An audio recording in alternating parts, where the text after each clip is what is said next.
الحمد لله رب العالمين إله الأولين والآخرين، والصلاة والسلام على أشرف الأنبياء والمرسلين سيدنا ومولانا محمد بن عبد الله الأمين، وعلى آله وصحبه أجمعين، وعلى كل من دعا بدعوته واستنى بسنته واهتدى بهديه إلى يوم الدين.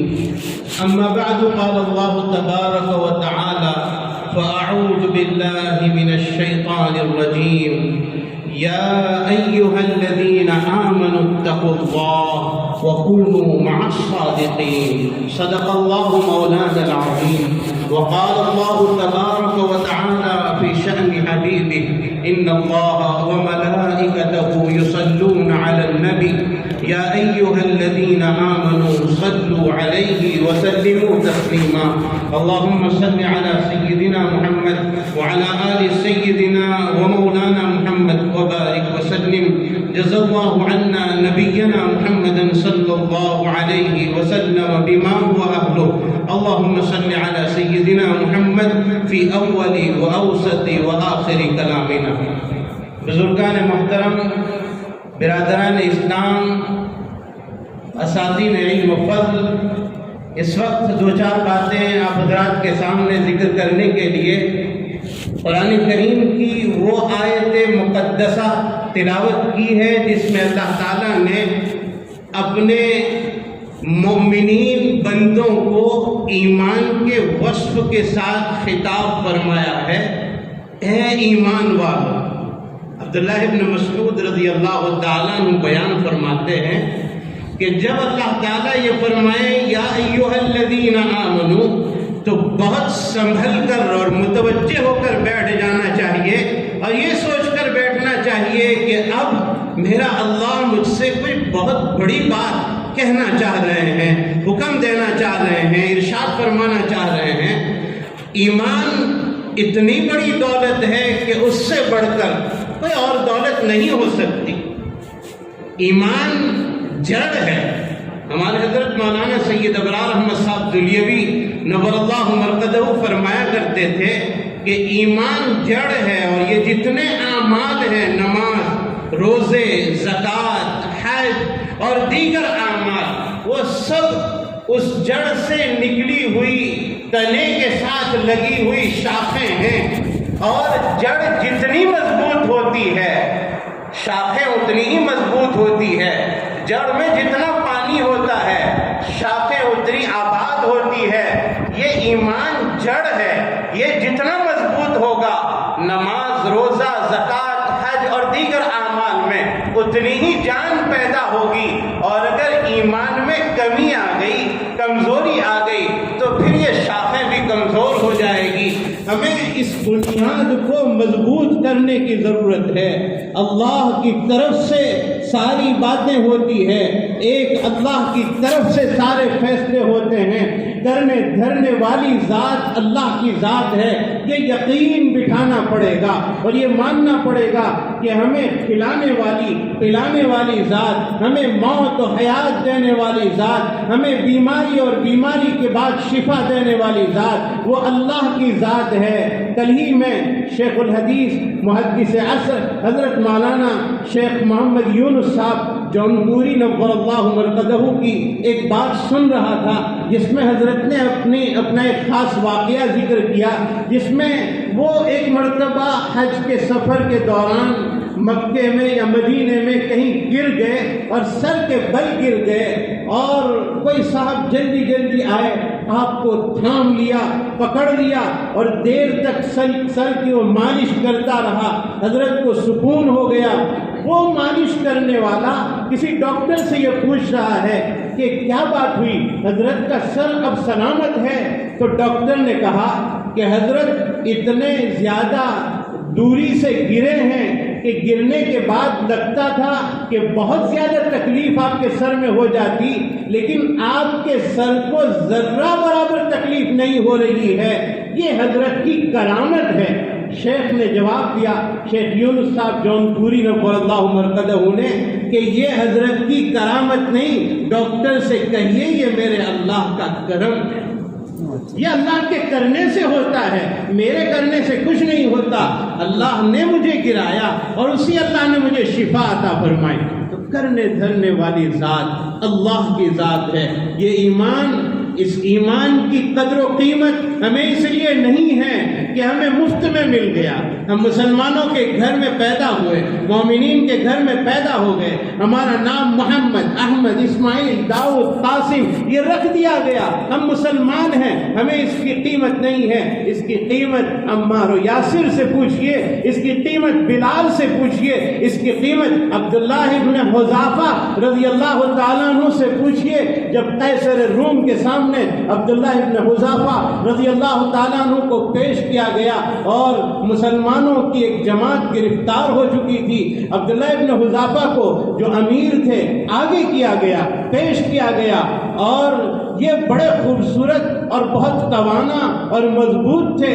تو قیصر روم نے سوچا کیوں نہ ان کو اپنے مذہب کی میں دعوت دے دوں، اور دعوت دیتے ہوئے کہا میرا مذہب قبول کر لے، میں حکومت میں حصہ دوں گا اور اپنی بیٹی کے ساتھ تیرا نکاح کروا دوں گا۔ یہ وہ مقدس جماعت تھی کہ جس نے ہدایت کی وہ شراب پی رکھی تھی کہ جس کا نشہ کبھی نہیں اترنے والا تھا۔ عبداللہ ابن حذافہ نے کہا تو ایک ملک نہیں، ساری دنیا کی حکومت میرے حوالے کر دے، میرے قدموں پر نچھاور کر دے، لیکن ایمان کا سودا نہیں ہو سکتا ہے۔ تو پھر اس نے دوسرا کام کیا، وہ کام یہ تھا کہ عبداللہ ابن حذافہ کو ایک تختے کے اوپر لٹکانے کا حکم دیا، سولی کے اوپر لٹکا دیا گیا، اور تیر انداز کو بلایا گیا، اور تیر انداز کو بلا کر یہ حکم دیا تیر مارنا ہے، لیکن اس طرح مارنا ہے کہ ان کے جسم کو نہ ٹچ ہونے پائے، ہاتھوں میں نہ لگے، پیروں میں نہ لگے، قریب سے گزر جائے۔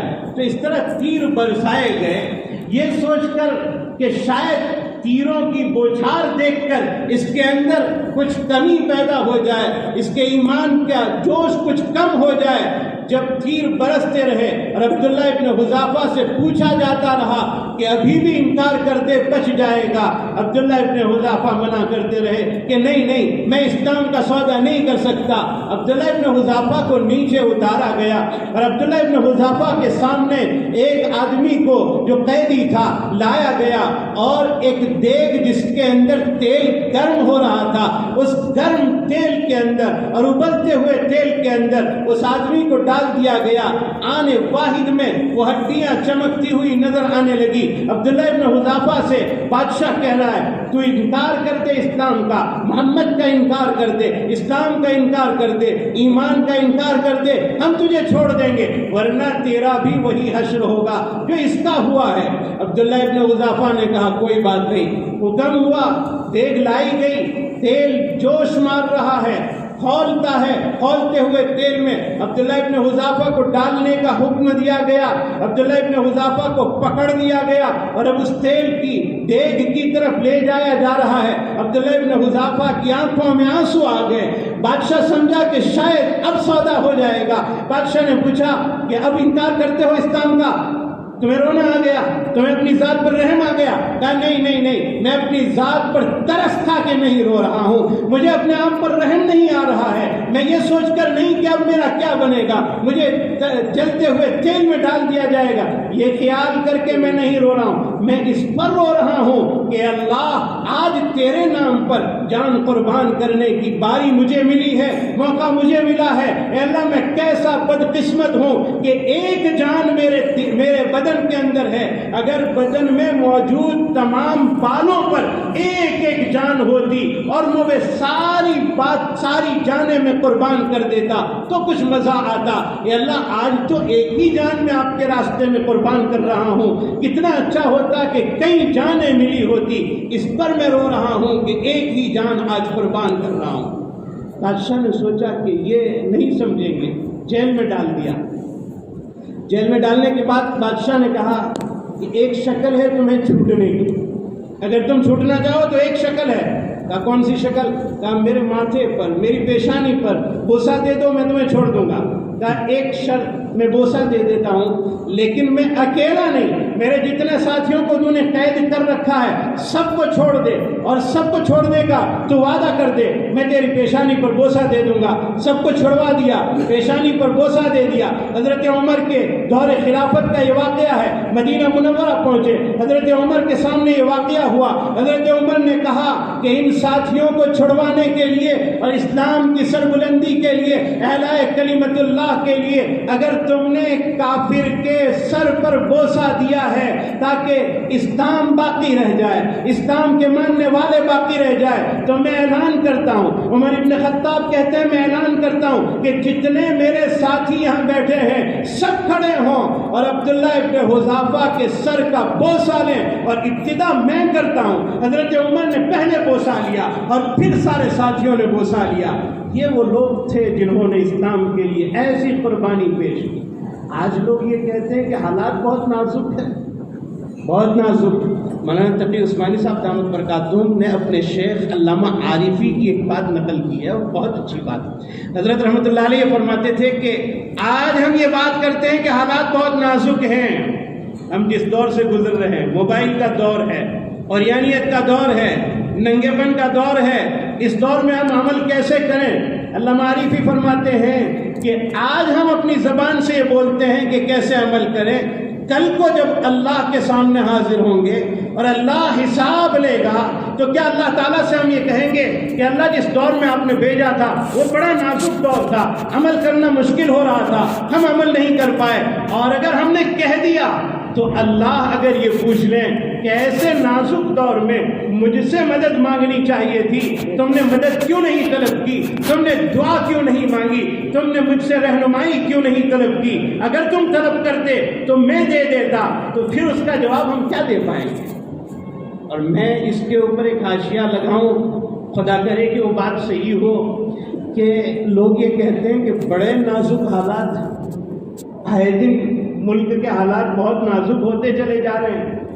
میں اس طرح بولنے والوں سے یہ سوال کرتا ہوں کہ آج کے اس دور میں جس کو ہم اور آپ نازک کہتے ہیں، فجر کی اذان ہوتی ہے ہماری مسجدوں میں، ہمارے مائکوں سے آواز آتی ہے، مناروں سے آواز آتی ہے، الصلاۃ خیر من النوم، نماز نیند سے بہتر ہے۔ میں پوچھتا ہوں کہ کون سے ایسے حالات خراب ہیں کہ کیا ہمارے گھر سے نکلتے ہوئے فجر کی نماز کے لیے کسی نے ہمارے سر کے اوپر بندوق رکھ دی ہے کہ خبردار نماز پڑھنے جاؤ گے ہم تمہیں اڑا دیں گے بندوق سے؟ یہ ایسے خطرناک حالات تو اب تک نہیں آئے ہیں، اب تک ایسے خطرناک حالات۔ اگر حالات خطرناک ہیں تو میں آپ سے یہ سوال پوچھتا ہوں کہ ہمارے اور آپ کے گھرانے میں جو شادیاں ہو رہی ہے جس میں لاکھوں کے خرچے ایسے ہو رہے ہیں جو بالکل ناجائز ہے، حرام ہے، ناجائز ہے، میں پوچھنا چاہتا ہوں کون سے حالات ایسے آ گئے اور کون سا حکومت کا آدمی وہاں آ کر آپ کے سامنے کھڑا ہو گیا کہ ان رسوم کو ادا کرو ورنہ تمہیں اڑا دیا جائے؟ کوئی حکومت نہیں کروا رہی ہے، کوئی حالات ہم سے نہیں کروا رہے، یہ ہم اپنی منمانی کر رہے ہیں، یہ ہم اپنے طور پر کر رہے ہیں۔ حالات بگڑے نہیں ہیں، حالات بگڑے ہیں تو ہماری بدعمالیوں نے اسے بگاڑا ہے۔ ہم اپنے اعمال درست کریں، حالات خود بخود درست ہو جائیں۔ میرے بھائیوں، ایمان کو بچانا بہت ضروری۔ میں اکثر یہ کہا کرتا ہوں کہ ایک آدمی جب کوئی چیز قیمتی خرید کر لاتا ہے بیوی کے لیے یا بچی کے لیے سونے کی چیز، اور خرید کر لانے کے بعد گھر میں وہ کھلے چھوڑ نہیں دیتا ہے بستر کے اوپر یا ٹیبل کے اوپر، اس کو الماری کے اندر کوئی اندرونی حصے میں رکھتا ہے، پھر اس کے اوپر تالا، پھر الماری کے اوپر تالا، اور گھر سے باہر نکلے تو گھر کے اوپر تالا اور تالا در تالا در تالا اس قیمتی چیز کو رکھ کر جاتا ہے۔ میں رب کعبہ کی قسم کھا کر کہتا ہوں ان چیزوں سے ہزاروں گنا زیادہ اس بات کی ضرورت ہے ہمیں کہ ان چیزوں سے زیادہ حفاظت ہم اپنے ایمان کی کریں۔ روزانہ نت نئے حالات اور روزانہ نت نئے فتنے ایسے وجود میں آ رہے ہیں کہ جو ہمارے ایمان کے اوپر ڈاکہ ڈال رہے ہیں۔ ہمارے مفتی صفی اللہ صاحب دامت برکاتہم نے صبح میں وہ دجال والی روایت سنائی تھی بہت تفصیل کے ساتھ، بہت شرح و بسط کے ساتھ۔ مجھے اس وقت مولانا ذوالفقار صاحب رحمۃ اللہ علیہ، ہمارے استاد الاساتذہ مولانا ذوالفقار صاحب جن سے ہم نے بخاری شریف پڑھی دارالفلاح دارین میں، حضرت یہ فرمایا کرتے تھے کہ دجال آنے والا ہے، آیا نہیں ہے ابھی، آنے والا ہے، لیکن اس نے اپنے کچھ چمچے اور اپنے کچھ گجاجلے اور کچھ بچے بھیج رکھے ہیں، جس کو آپ موبائل کہہ لیجئے، اور جس کو موبائل کے اندر استعمال کی جانے والی یوٹیوب ہے اور واٹس ایپ ہے، فیس بک ہے، یہ ساری وہ چیزیں ہیں جس میں خرافات کیے جاتے ہیں۔ ان چیزوں کا یا تو صحیح استعمال کیا جائے، یا صحیح استعمال نہیں کر سکتے تو پھر اس کو استعمال ہی نہ کیا جائے۔ میرے بھائیوں، ایمان کی حفاظت بہت ضروری، اور اللہ تعالیٰ سے دعا مانگیں۔ ہمارے مفتی تقی عثمانی صاحب دامت برکاتہم نے ایک بات اور ذکر فرمائی ہے کہ کوئی آدمی اگر اللہ تعالیٰ سے دعا کرے ان نازک حالات میں، ان بگڑے ہوئے حالات میں، حضرت نے حضرت اقدس تھانوی کے حوالے سے وہ بات ذکر کی ہے کہ ان بگڑے ہوئے حالات میں کوئی آدمی اللہ تعالیٰ کے سامنے ہاتھ اٹھا کر یہ دعا کرے کہ اللہ بہت حالات بگڑے ہوئے ہیں، میں سدھرنا چاہتا ہوں، میں نیکی پر آنا چاہتا ہوں، میں سیدھے راستے پر چلنا چاہتا ہوں، میں ہدایت کے راستے پر چلنا چاہتا ہوں، اے اللہ نہیں چل پاتا ہوں، حالات بہت بگڑے ہوئے ہیں، میں چلنا چاہتا ہوں، حالات مجھے چلنے نہیں دیتے ہیں، اے اللہ آپ مجھے سیدھے راستے پر چلا دیجئے۔ تو حضرت فرماتے ہیں اگر کوئی آدمی 40 دن تک روزانہ پابندی سے یہ دعا کرتا رہے تو اللہ 40 دن کے بعد ہدایت کے راستے اس کے لیے کھول دیں گے۔ آسان راستہ ہے، اللہ تعالیٰ سے دعا مانگے، ہدایت مانگے۔ بھئی ہمارے پاس گھر نہیں ہوتا، اللہ سے ہم مانگتے ہیں، پیسہ نہیں ہوتا، اللہ تعالیٰ سے مانگتے ہیں، حالات بگڑے ہوئے ہیں، اللہ تعالیٰ سے مانگتے ہیں حالات درست کر دیں۔ ایمان کی بھیک اللہ سے مانگے، ہدایت کی بھیک اللہ سے مانگے۔ آخر کیا بات تھی کہ قرآن کریم جہاں سے شروع ہو رہا ہے، جس کو ہم پڑھتے ہیں الحمدللہ رب العالمین الرحمن الرحیم، یہ ایک دعا سکھائی ہے اللہ تعالیٰ کہ اللہ تعالیٰ سے کیسے مانگا جائے۔ پہلے اللہ تعالیٰ کی تعریف کی جائے، اللہ تعالیٰ کے سامنے پھر گڑ گڑایا جائے، پھر مانگا جائے۔ اس مانگنے میں سب سے پہلی صورت میں سب سے پہلی چیز جو اللہ تعالیٰ نے مانگنے کی تلقین فرمائی، حکم فرمایا، وہ ہے اہدنا الصراط المستقیم، اے اللہ سیدھے راستے کی ہدایت عطا فرما۔ یہاں کوئی اور دعا بھی ہو سکتی تھی، سیدھے راستے کی ہدایت اس لیے مانگی گئی کہ یہ بنیاد ہے، یہ ایمان ہے، اس راستے پر چلیں گے تو آگے کے راستے آسان ہو جائیں گے۔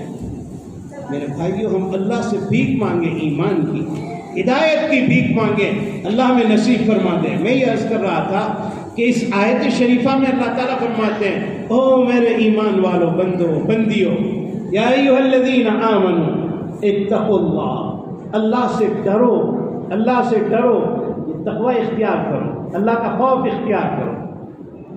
اللہ کا ڈر جو ہے، اللہ کا خوف، جسے تقوی کہتے ہیں۔ ہم یہ باہر نکلتے ہیں کپڑا پہن کر، لباس پہن کر، بغیر لباس کے کوئی باہر نہیں نکلتا، اور جو لوگ نکلتے ہیں وہ اسلام سے منسلک نہیں ہوتے۔ مشکوٰۃ شریف کے سبق میں ایک بات اللہ تعالیٰ نے ذہن میں ڈالی، میں آپ کے سامنے اس کو ذکر کر دیتا ہوں کہ یہ جو لباس ہے وہ انسان کی حیا کی غمازی کرتا ہے۔ جس کے اندر جتنی حیا کم ہونے لگتی ہے، چاہے وہ مرد ہو یا عورت، جس کے اندر جتنی شرم کم ہونے لگتی ہے، اتنا بدن پر لباس اس کا کم ہونے لگتا ہے۔ جتنی حیا کم ہوتی ہے اتنا لباس کم ہونے لگتا ہے، اور جہاں حیا ختم ہو جاتی ہے لباس بالکل ختم ہو جاتا ہے۔ حیا جتنی ہوگی اللہ اتنا لباس پہننے کی توفیق عطا فرمائیں گے۔ اللہ سے حیا مانگیں۔ یہ ہم لباس پہن رہے ہیں، بغیر لباس کے باہر آنا یہ حیا کے خلاف ہے، ہم اس کو مناسب نہیں سمجھتے، بلکہ جو لباس رات میں پہن کر ہم سوتے ہیں وہ بھی شریف لوگ پہن کر باہر نکلنے کو اچھا نہیں سمجھتے ہیں۔ میرے بھائیو، تقویٰ ہماری روح کا لباس، تقویٰ روح کا لباس ہے۔ جب آدمی کی روح نکالی جاتی ہے اور عالم بالا میں اس کو لے جاتے ہیں تو یہ روح عالم بالا سے جب گزرتی ہے تو نبیوں کے سامنے سے گزرتی ہے، متقیوں کے سامنے سے گزرتی ہے، ہمارے رشتہ داروں کے سامنے سے گزرتی ہے، ہمارے استادوں کے سامنے سے گزرتی ہے۔ کیا ہم اور آپ یہ چاہتے ہیں کہ ان بڑے بزرگوں کے سامنے سے، ان اولیاء کے سامنے سے، ان متقیوں کے سامنے سے، ان نبیوں کے سامنے سے، ان بڑوں کے سامنے سے ہماری روح ننگی حالت میں گزرے؟ کیا یہ روح کو اچھا لگے گا؟ اگر نہیں اچھا لگے گا تو اس روح کو تقوی کا لباس پہنا دیجیے۔ تقوی روح کا لباس ہمیں متقی. اور تقوی صرف دل میں نہیں ہوتا، تقوی کی جگہ دل ہے. تقوی جہاں اترتا ہے وہ دل ہے، اور پھر تقوی جس کے دل میں اتر گیا وہ جس فیلڈ میں کام کرے گا تقوی اس کو جینا سکھا دے گا. غریب آدمی کے دل میں تقوی آ جائے گا، غربت کے ساتھ زندگی گزارنا تقوی اسے سکھا دے گا. مالدار کے دل میں اگر تقوی اتر آیا، مال کے حقوق کی ادائیگی تقوی اسے سکھا دے گا. مرد کے اندر تقوی آ گیا، مردانہ انداز اس کو سکھا دے گا. عورت کے اندر آ گیا تو شرمیلا پن تقوی اس کو سکھا دے گا.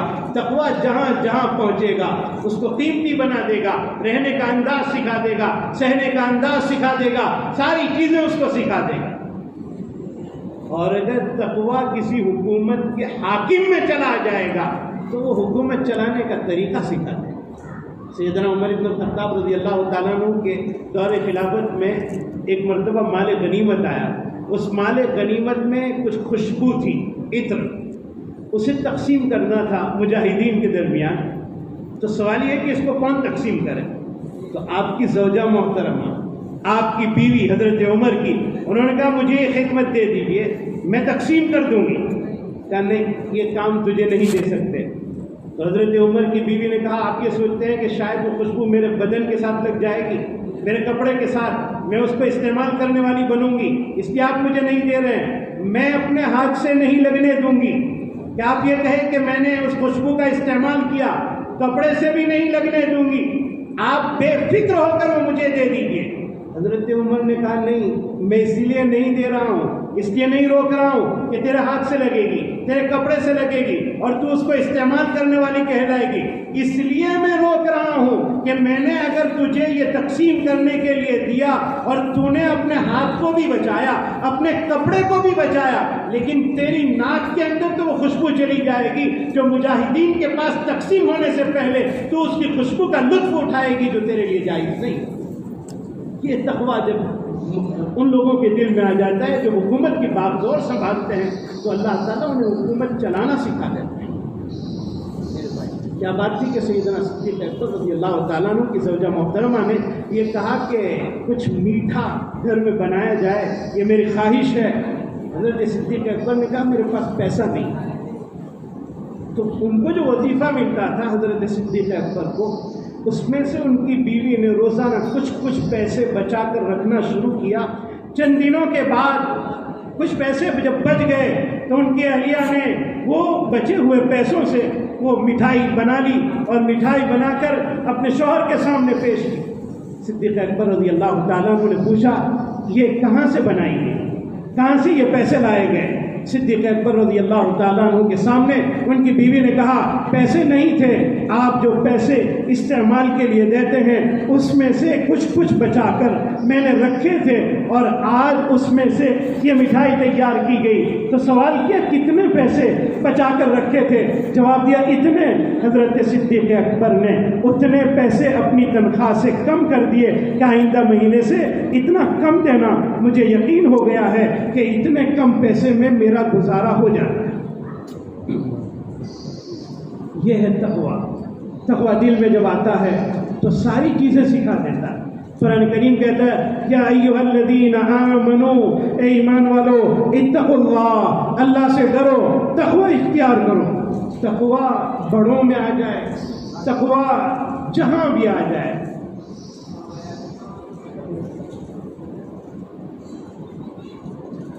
وہ اپنا رنگ پیدا کرتا ہے.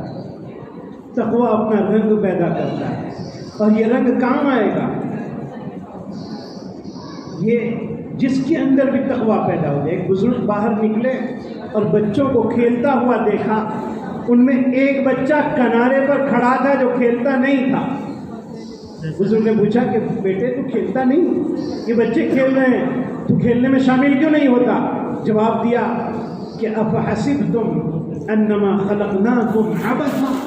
وہ بچہ کہہ رہا ہے، چھوٹا بچہ، کیا آپ کو پتہ نہیں یہ سوال پوچھنے والے حضرت بہلول ہیں کہ اے بچے تو کھیلتا کیوں نہیں؟ بچے نے کہا افحسبتم انما خلقناکم عبثا، کیا تمہیں پتہ نہیں اللہ تعالیٰ قرآن میں فرمانے کہ کیا ہم نے تم کو بیکار پیدا کیا ہے، کھیل کود کے لیے پیدا کیا ہے؟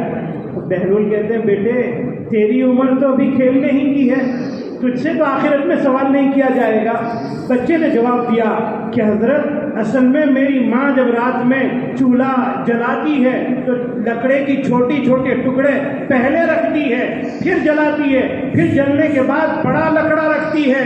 مجھے جہنم یاد ہے، وہاں ایندھن رکھا جائے گا، میں چھوٹا ہوں، مجھے خطرہ لگتا ہے کہ کہیں ابتدا میں مجھے نہ رکھ دیا جائے۔ یہ جب بچوں میں آتا ہے تو وہ رنگ پیدا کرتا ہے۔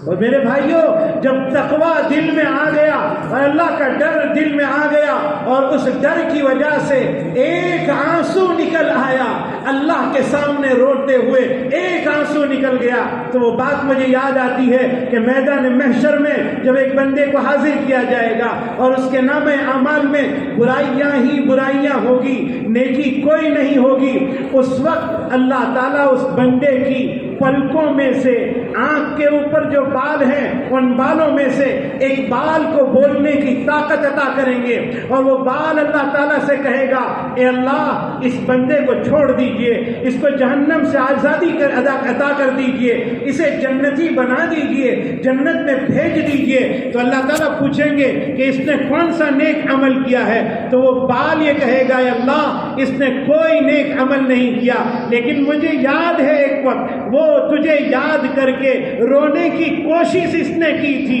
رو نہیں پایا تھا، ذرا سا آنسو اس کی آنکھ میں اٹک گیا تھا اور میں بھیگ گیا تھا، میں گیلا ہو گیا تھا، اے اللہ اس گیلے ہونے پر اسے بخش دے۔ اللہ فرمائیں گے جا میں نے اسے معاف کر دیا۔ اللہ کا ڈر اپنے دل میں اتارو، اللہ کا خوف اپنے دل میں اتارو، لیکن کرنا کیا ہے؟ کہاں جا کے اللہ کا خوف تلاش کریں گے؟ کہاں جائیں گے؟ اللہ تعالیٰ فرما رہے ہیں ایمان والو اللہ کا ڈر دل میں اتارو، لیکن تلاش کہاں کریں گے؟ فرمایا وَكُونُوا مَعَ الصَّادِقِينَ، یہ خوف تلاش کرنے کے لیے اور یہ ڈر تلاش کرنے کے لیے سچے لوگوں کے ساتھ ہو جاؤ، بزرگوں کے ہاتھ میں اپنا ہاتھ دو۔ مجھے برابر یاد ہے 2015 میں اسی مسجد میں یہ جلسہ ہوا تھا، نقشبندیہ سلسلہ کا اجلاس عام ہوا تھا۔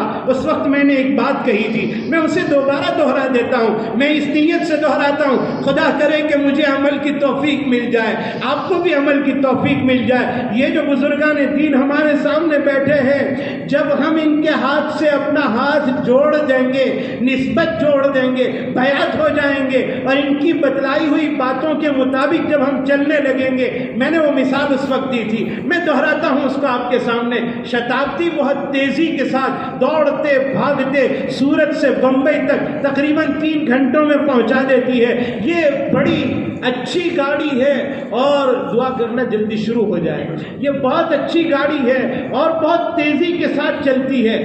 یہ سارے اے سی کوچ ہوتے ہیں، اس کے پیچھے اگر کوئی بگڑا ہوا کٹا ہوا بیکار قسم کا ڈبہ اگر لگا دیا جائے تو اس کی کوئی حیثیت نہیں، کوئی قیمت نہیں اس بگڑے ہوئے ڈبے کی، لیکن وہ بھی اتنی تیزی کے ساتھ پہنچ جائے گا جتنی تیزی کے ساتھ شتابدی پہنچے گی۔ ہم بگڑے ہوئے ڈبے ہیں۔ یہ بزرگان دین اور اولیاء اعظام و شتابدی سے زیادہ رفتار کے ساتھ اللہ کی طرف پہنچ رہے ہیں۔ اگر ہم اپنا بگڑا ہوا ڈبہ ان کے پیچھے جوڑ دیں گے، یقین ہے، امید ہے کہ اللہ تعالیٰ تک ہم بھی اسی طرح پہنچ جائیں گے جس طرح یہ اللہ والے پہنچتے ہیں۔ اللہ میں سمجھنے کی توفیق عطا فرمائے اور اللہ اہل اللہ کے ہاتھ میں ہاتھ دینے کی ہمیں توفیق عطا فرمائے۔ ہمارے دل بگڑے ہوئے ہیں، ان بگڑے ہوئے دلوں کا مداوا، ان بگڑے ہوئے دلوں کی دوا، ان بگڑے ہوئے دلوں کا علاج اہل اللہ کے پاس ملتا ہے، ہم ان کے پاس جائیں، ورنہ ہمارے دلوں میں کیا ہے؟ ہر ایک کے اندر کمی۔ ہماری سب سے بڑی بیماری فلاں کیا کرتا ہے، فلاں نے فلاں کے ساتھ یہ بات کی، فلاں یہ کر رہا ہے۔ کچھ لوگوں کی عادتیں ہی یہ ہوتی ہے، صبح آنکھ کھلنے سے رات آنکھ بند ہونے تک سوائے لوگوں کی برائیوں کے اور کچھ نہیں کرتا۔ اللہ ہماری حفاظت فرمائے، اللہ بچنے کی توفیق عطا فرمائے۔ مجھے ایک لطیفہ یاد آ رہا ہے کہ ایک آدمی تھا جو بک بائنڈنگ کرتا تھا، کتابیں جلد سازی کا کام کرتا تھا۔ لوگ کتابیں دیکھتے جاتے تھے اور اس کی عادت بری تھی کہ اس میں وہ کچھ بھی کچھ لکھ دیا کرتا تھا اپنی طرف سے۔ ایک آدمی قرآن لے کر آیا اور بک بائنڈنگ کرنے والے سے کہا، جلد ساز سے، یہ قرآن ہے، اس کی جلد تیار کرنا ہے، لیکن تیری عادت خراب ہے، تو اندر کچھ نہ کچھ لکھ دیا کرتا ہے۔ یاد رکھنا یہ قرآن ہے، اس میں کچھ لکھیو مت۔ تو وہ بائنڈنگ کرنے والا کہتا ہے تمہارا دماغ خراب ہو گیا، میں قرآن میں کیا اپنی طرف سے کچھ لکھوں گا؟ تمہیں بولتے ہوئے شرم نہیں آتی؟ کہا نہیں، تمہاری عادت ہے، تم کچھ نہ کچھ لکھ دیا کرتے ہو۔ یہ خیر بات ہو گئی، کب واپس لینے آؤں گا؟ کہا 2 دن کے بعد۔ 2 دن کے بعد واپس جب آیا قرآن لینے کے لیے، جو جلد بنانے کے لیے دے گیا تھا، جلد ساز نے اس کو دیا، وہ لے کر وہ لینے والا پھر پوچھ رہا ہے تم نے کچھ لکھا تو نہیں اندر؟ کیسی بات کر جو قرآن میں بھلا میں کچھ لکھ سکتا ہوں؟ ہاں ایک کام میں نے کیا۔ کیا کیا؟ قرآن جیسی مقدس کتاب، اور اس میں نے کھول کر دیکھا تو کہیں ابو لہب کا نام مجھے اس میں ملا، کہیں فرعون کا نام ملا، کہیں شیطان کا نام ملا، ابلیس کا نام ملا۔ مجھے اچھا نہیں لگا کہ قرآن ایسی مقدس کتاب اور اس میں ابو لہب کا نام، اس میں فرعون کا نام، اس میں ابلیس اور شیطان کا نام، تو میں نے وہ سارے نام کاٹ دیے۔ پھر کیا کیا؟ پھر اس کے بعد کہیں تیرے دادا کا نام، کہیں میرے باپ کا نام، کہیں تمہارے باپ کا نام، کہیں میرے دادا کا نام، یہ میں نے لکھ دیا کہ قرآن جیسی مقدس چیز میں۔ تو میں یہ عرض کرنا چاہتا ہوں کسی کو موقع مل جائے تو کہیں بھی وہ اشکال کر سکتا ہے۔ دنیا میں سب سے آسان کام اشکال کرنا، سب سے آسان کام اشکال کرنا کہ کون کیا کرتا ہے، اور سب سے مشکل کام کوئی نیک کام ہو رہا ہے اس میں تعاون کرنا سب سے مشکل کام۔ فلاں جگہ یہ کام ہو رہا ہے، فلاں مدرسے میں فلاں جگہ ایک جلسہ ہونے والا ہے، تو کئی مرتبہ ہماری زبانوں پر یہ جملے آتے ہیں، یہ لوگوں نے تو کام دھندش کہیں نہیں فرصت چھے۔ اللہ اکبر، اس کے لیے دعا کرنی چاہیے، 2 رکعت نماز پڑھ کے کہ اللہ اس جلسے کو کامیاب فرمائے، اللہ تعالیٰ اس کام کے کرنے والوں کو اور زیادہ ترقی عطا فرمائے۔ ہم کچھ نہیں کر سکتے، کم از کم دعا کر کے تو اس میں شریک ہو جائیں۔ ان بگڑے ہوئے خیالات کو سدھارنے کے لیے ایک راستہ ہے، اللہ والوں کے ساتھ ہو جائیں، اللہ والوں کے ساتھ ہے۔ اسی میں کامیابی ہے کہ اللہ تعالیٰ کبھی کسی کے اندر کوئی جوہر دیکھتا ہے تو اس کو اپنی طرف کھینچ لیتا ہے، اس کو پھر کسی ولی کے پاس اب تک جانے کی ضرورت نہیں تھی، اللہ تعالیٰ اس کو اپنی طرف کھینچ لیتے ہیں، ولایت کاملہ نصیب فرما دیتے ہیں۔ فضیل ابن عیاض رحمۃ اللہ علیہ کے حالات آپ پڑھیے، وہ کہیں کسی بزرگ کی خانقاہ میں نہیں گئے تھے، ان کے کان میں ڈکیتی کے موقع پر یہ آیت پڑی تھی، الم یأن للذین آمنوا ان تخشع قلوبہم لذکر اللہ، کیا اب تک لوگوں کے سدھرنے کا وقت نہیں آیا؟ اور ان کی کایا پلٹ گئی، انہوں نے کہا سدھرنے کا وقت آ چکا ہے، اور انہوں نے اپنے آپ کو سدھار دیا، اپنے دفتر پر پہنچے، اب تک جن کو لوٹا تھا سب کا سامان واپس کر دیا اور ایک اللہ کے ہو کر رہے۔ یہ کبھی ایسا ہوتا ہے اللہ آنے واحد میں ولایت عطا فرماتے ہیں، کبھی اللہ کسی ایسے بندے سے ملاقات کروا دیتے ہیں کہ وہ اپنے سینے سے ہم کو لگائے اور نسبت اتحادی حاصل ہو جائے تو سب کچھ ہمیں مل جاتا ہے ایک ہی لمحے۔ خواجہ باقی باللہ رحمۃ اللہ علیہ جو دہلی میں تھے، وہ اسی طرح ایک مرتبہ پریشان تھے کہ ان کے یہاں مہمان آئے تھے اور وہ کبھی باہر کبھی اندر، کبھی گھر میں کبھی باہر، تو ایک نان بھائی نے آ کر کہا کیوں پریشان ہو؟ کہ ہمارے یہاں مہمان آئے ہیں، کہا کھانا نہیں آپ کے گھر پر، میں انتظام کرتا ہوں، سب کو کھلا دیا۔ اور اس کے بعد حضرت نے اس نان بھائی کو اپنے پاس بلایا، کہا مانگ، کیا مانگتا ہے؟ کہا جو مانگوں گا دے دو گے؟ کہا دے دوں گا۔ پکا وعدہ؟ کہا پکا وعدہ۔ کہا آپ جیسا مجھے بنا دیجیے۔ کہا کچھ اور مانگو؟ کہا نہیں آپ کا وعدہ ہے، آپ اپنے وعدے کو یاد کیجیے، آپ نے کیا کہا تھا؟ جو مانگوں گا وہ مل جائے گا، آپ کا وعدہ ہے۔ کہا تو پھر غسل کر کے آؤ۔ وہ آدمی غسل کر کے آیا، خواجہ باقی باللہ کھڑے ہو گئے، اپنے سینے سے چمٹا لیا، اور چمٹانے کے بعد جب اس کو الگ کیا تو 2 آدمی کاپی ٹو کاپی وہاں کھڑے تھے، کوئی پہچان نہیں پا رہا تھا کہ اس میں خواجہ باقی باللہ کون ہے اور نان بھائی کون ہے، شکل تک بدل چکی تھی۔ جو کچھ خواجہ باقی باللہ کے پاس تھا وہ سارا کا سارا ان کے سینے میں منتقل ہو گیا۔ یہ ایک راستہ ہے، اور ایک راستہ جو مشہور ہے وہ یہ کہ اہل اللہ کے پاس جائیں، ان کے ہاتھ میں اپنا ہاتھ دیں اور اپنی بیماریوں کی اطلاع ان کو انہیں کریں کہ میرے اندر یہ بیماری کھل کر کہ میں یہ گناہ کرتا ہوں، یہ گناہ کرتا ہوں، مجھ سے حسد ہوتا ہے، کینہ ہے، کپٹ ہے، بغض ہے، عداوت ہے، میں لوگوں کی چیزیں دیکھ کر جلتا ہوں، تکلیف ہوتی ہے، وغیرہ وغیرہ۔ پھر وہ راستہ بتلائیں گے، اور اس راستے پر اگر ہم چل پڑے تو انشاءاللہ ہم کامیاب ہو جائیں گے، اور ایسے کامیاب ہوں گے کہ کامیابی ہمارا قدم چومے گی، اور ہم جہاں جہاں جائیں گے کامیابی ہمارے ساتھ چلتی رہے گی۔ میرے بھائیوں، قرآن کریم کی یہ آیت سمجھنے کی ضرورت۔ اللہ تعالیٰ فرماتے ہیں اے ایمان والو، اللہ سے ڈرو، اللہ سے ڈرو، اللہ کا خوف اپنے دل میں اتار لو، گناہ سے بچ جاؤ، اپنے آپ کو گناہ سے بچاؤ، اپنے آپ کو لایانی سے بچاؤ، اپنے آپ کو برے کاموں سے بچاؤ، اور ان ساری گڑبڑیوں سے بچنے کے لیے وَكُونُوا مَعَ الصَّادِقِينَ، نیک لوگوں کے ساتھ ہو جاؤ، سچوں کے ساتھ ہو جاؤ، سچوں کا ساتھ اختیار کرو۔ میرے بھائیوں، اب تک بہت بیانات آپ کے سامنے ہو چکے ہیں، بہت صبح سے یہ سلسلہ الحمدللہ چل رہا ہے۔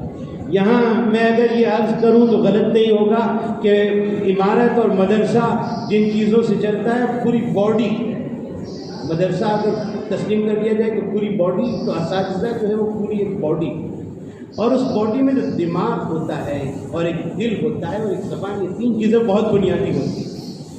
دل، دماغ اور زبان بہت بنیادی چیزیں ہیں۔